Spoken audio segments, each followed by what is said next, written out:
What's up, Think International? I'm Jeff Morris here. We're at the NACC, and I'm here with Jeff Walling of Providence Road Church of Christ. How you doing, man? I'm doing well, Jeff.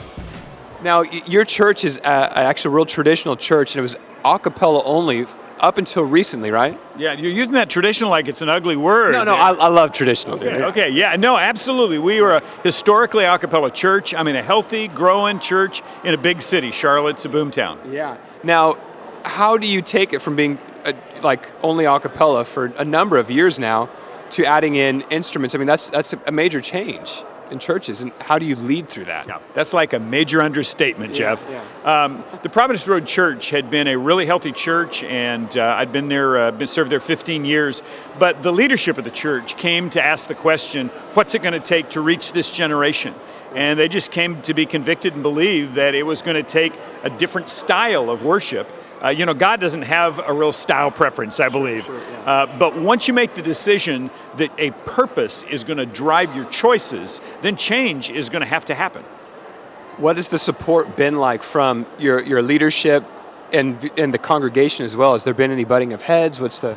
Oh yeah, absolutely. But you think I'm going to tell these guys about it? Okay, yeah, sure. Anytime you change, I mean, I don't care if you move, to a different job, if you go from being single to married, there's going to be button heads and difficulties.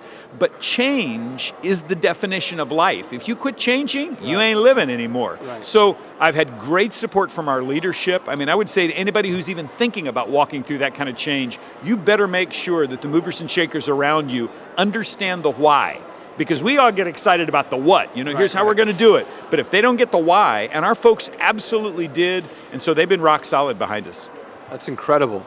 Now, you're big into communication. You love speaking. You speak tons throughout the year and whatnot.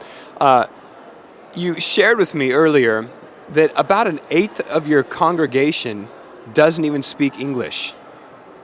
Well, okay, they do speak, some of them are going to see this. They speak English very, very good, but the challenge is it's not their native language, yeah. Right. A couple hundred of our folks are native Spanish speakers from Ecuador, from Colombia, from Venezuela, from Mexico, and so they listen to my lectures translated on Sunday morning through a little headset gizmo. That's incredible. So you're leading a traditional church through major change to where it's no longer a cappella, it's now voice, and you're using technology to reach.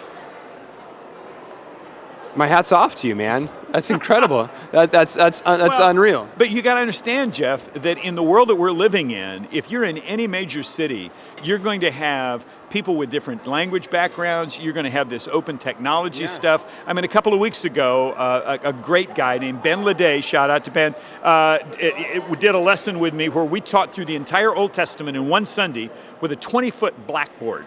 Wow. And while we were doing it, we tweeted out one tweet for every book of the Bible. And so you just got to do a mashup, taking old school and new school and putting it together, and all that was translated into Spanish. And I got to tell you, the translator that morning was one of our teenagers. Nobody translate better than second-generation Latino teenagers because they're doing it all the time.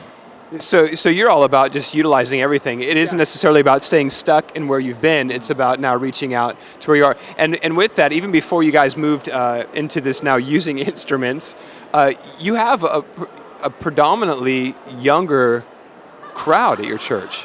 Well, I'd say we got a good mix. I mean, we've got seniors, but we have a lot of young families. I think a key here not to be missed is, again, we don't want to put too much focus on, okay, now we have an instrumental service or we were translated. You got to come back to your purpose, what you are about, because it's the same gospel, it's the same message that we've been presenting for hundreds, couple thousand years. Right. It is not that the message changes.